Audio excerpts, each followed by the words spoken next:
Hello everyone. Today, let me briefly explain the basic concept of database implementation.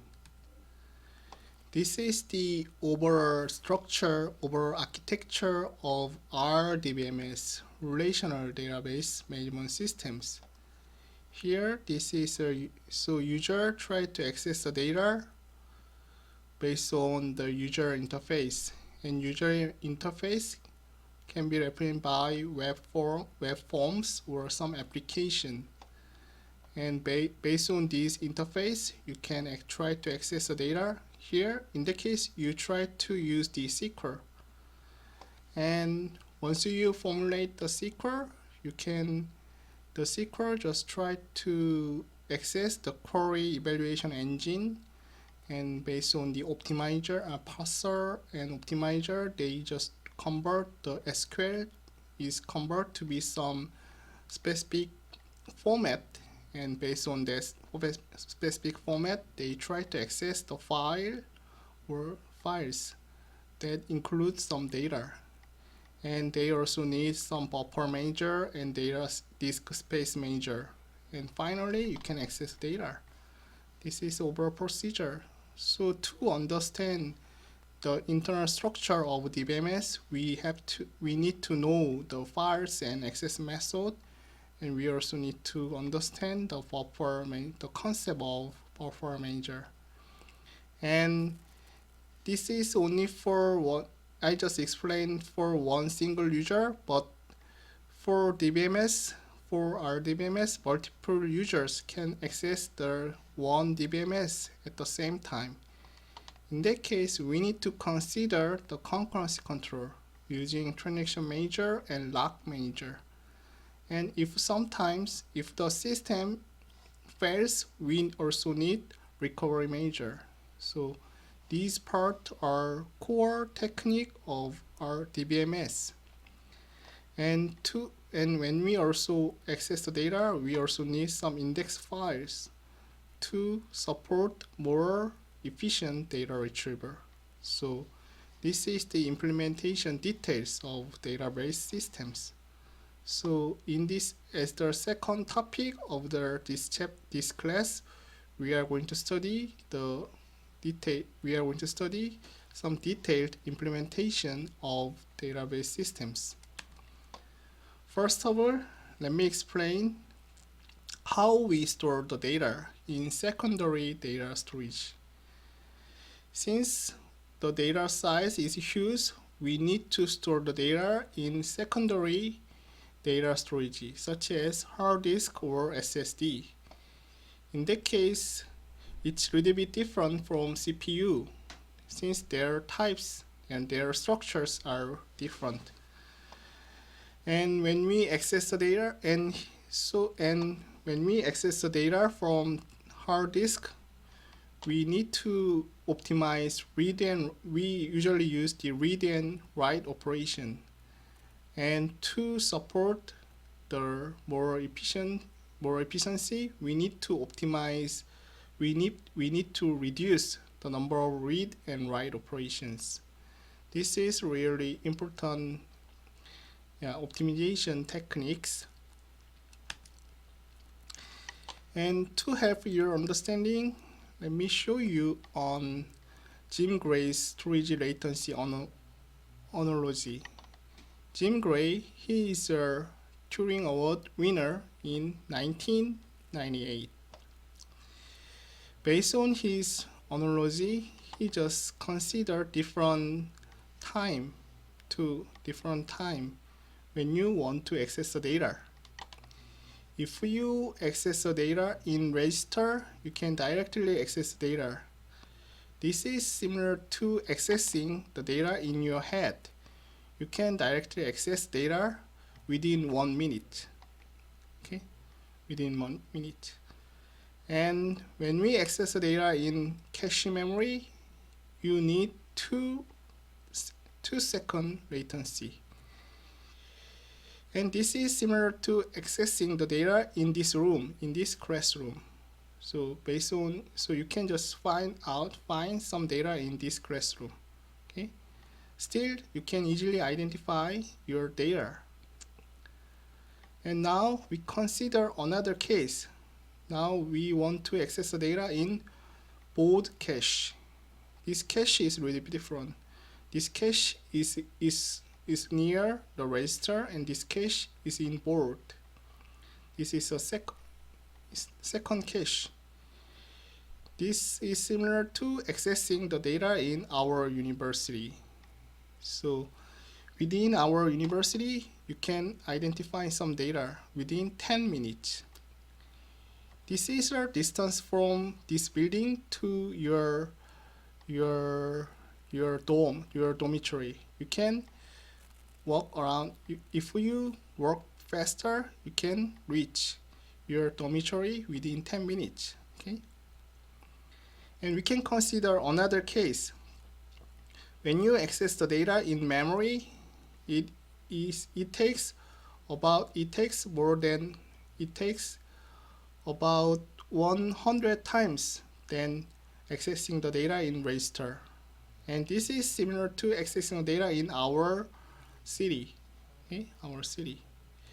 Based on the size of Suwon City, we can access data within 1.5 hours. Okay? Still, it's not too slow. But now we consider another case. When we try to access the data in disk, this is hard disk. It is similar to accessing the data in Pluto. This is the same. This is in our gallery, but it takes about 2 years, as fast as possible. Okay, there is a big gap. There is a big gap between accessing data and disk. This is the main reason to optimize the data access. Okay, this is a big gap. When we access the data in memory, we can easily access data. But if we want to access data in disk, it takes too much time. That's why we need to optimize the data processing and accessing the data. Okay, we don't just ignore the tape case. You don't need to. You just ignore that. The key concept is that there is a big gap between disk and memory for accessing data. Does it make sense? Yeah, I hope you can understand. You are easy to understand the gap between disk and memory. So to address this big gap, we usually use the indexing structure. Okay, this is a data structure for efficient data search from large database. The key idea of indexing data is to each data is mapped to disk blocks. And based on this mapping, we can directly access the data. It means that we just generate the auxiliary data structures. And based on this mapping, we can directly access some data using index structure. In that case, we can reduce unnecessary data access. Okay? This is similar to find some keyword in your book.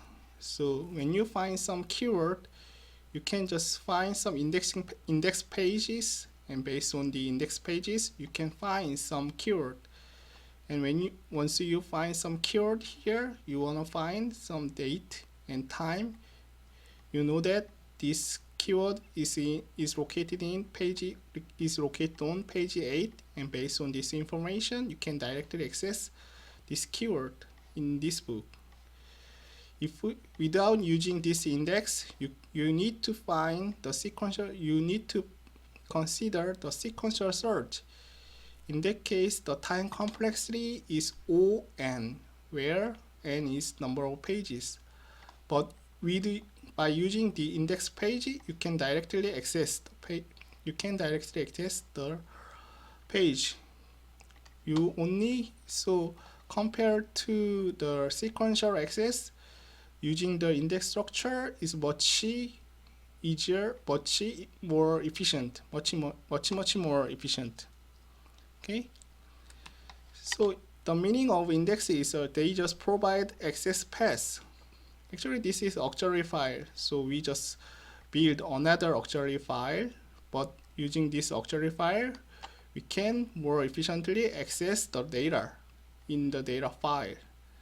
So, for instance, we want to access the data 2. We know that this data is located in this block address, and so we can directly access this block.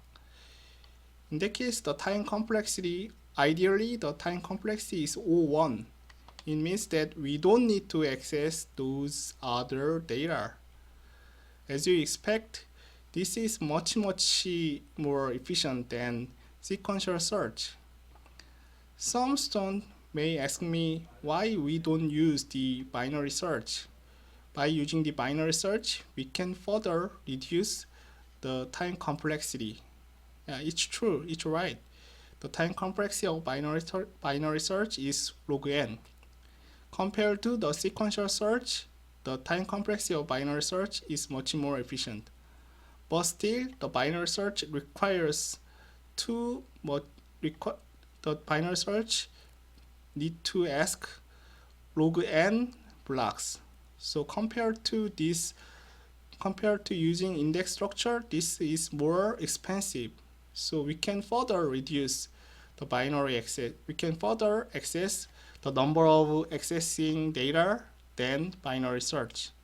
We are going to study the details. Okay, so I just briefly explained why we use the index structure. And index structure is a beauty of DBMS. So one of the homework is related to implementing the indexing structure. Actually, in the databases, in the DBMS, they usually use the B-tree as the index structure. So one homework is related to implementing B-tree. So we are going to cover later. And now, let me explain the concurrency control. So usually, single user try to access the DBMS. In that case, no problem happens. But multiple users try to access the same DBMS. It incurs many problems. Actually, the multiple users perform different role and different tasks. It means that they try to access the different part of DBMS. In that case, it's okay. But if multiple users try to access the same data and some user try to update the same data, it makes serious problem. So to control multiple users, we need to consider performance, but as well as we also need to consider consistency and security. Basically, when we consider CPU, it doesn't matter. But the problem is that we cannot access the data on CPU or memory. It means that we need to access the data in disk. And some user, in the cases, the DBMS allows users to write some data, and they may update the data. If they read the same data, it's okay. But if some user try to update the data and other user try to access data, it makes some consistency problem. So to make the data constant, we need to consider transaction management. So before I explain the transaction management, let me first explain the application activities against the DB. So multiple users try to access the data based on the application, and based on the application, they just generate the queries. But usually the query for each role, they just generate multiple queries. In the case, we call this some logical task as transaction. It means that if for instance, they try to reserve a ticket in airplane, it consists of multiple queries. And in these queries, they try to update some values. In that case, it makes some inconsistency problem. So to address this inconsistency problem, for the DBMS, they do not allow unauthorized users to access data, and they also keep up with changing user requirement. And based on this responsibility, they can support data consistency and concurrency control. Let me further explain an example here. As I said, the transaction is an atomic sequence of queries. It consists of multiple read and write operations. And this is also related to multiple queries. And in this example, the user tried to transfer 3K from A1 account A1 to another account A2. This transaction consists of two parts. They first debit 3K from account A1 and they just transfer 3K to A2. It consists of two parts. So they sequentially execute these two read and write operations. But the problem is that the first query is executed. But when we execute the second query, the system just crashes. In that case, the database just update A1 as 7,000, but A2 is not updated. This is disaster. You just lose the money. We just lose 3K money, right? This is really big problem. So to prevent this problem, we need to consider transaction management. So when we update some data, we have to guarantee those transactions should execute together. So we just avoid to execute one part. We have to execute those two things together. To support this part, for the transaction management, so we need to consider SE property. Here, SE means that atomicity, consistency, isolation, and durability. Let me more explain what SE is. Here, acid A is atomicity. It means that when we execute the transaction, each transaction is all or nothing. It means that when we execute a transaction should be executed together or nothing. And for consistency, the data should be valid according to all defined rules. It means that when we transfer some money, the account should not be negative values. Or another example, the age should be non-negative values. Nobody has negative ages, since this is a rule. So when we update the data, all data should preserve all defined rules. And for isolation, the multiple transactions do not affect each other. It means that multiple users try to execute their own transaction. Multiple users just execute their own transaction. In that case, they just consider that they just execute their query without considering other transactions. This is concept of isolation, and this is also related to concurrency control. And durability, this concept is similar to atomicity, and durability is committed data would not be lost even after power failure. It means that we just decide that this transaction is executed, and we have to support this transaction should be executed, even if the power failure. Okay, this is the durability. And this acid properties is invented by Jim Gray, and as I said, he is a Turing Award winner, and he due to the main contribution of transaction management. So the meaning that the transaction management is really important topic in DBMS, and the really important reason why we use the DBMS. Without using DBMS, it is really hard to support concurrency control or other problems. So as I said, the concurrency control is to enforce the isolation.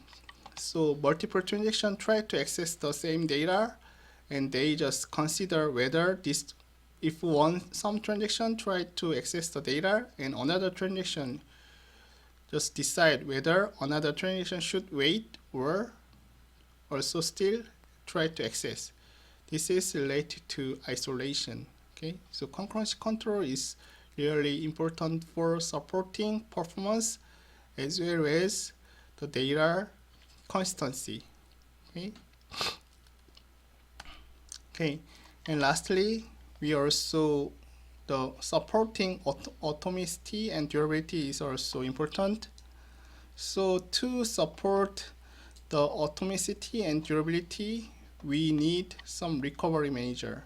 So based on the recovery measure, we can support atomicity and durability.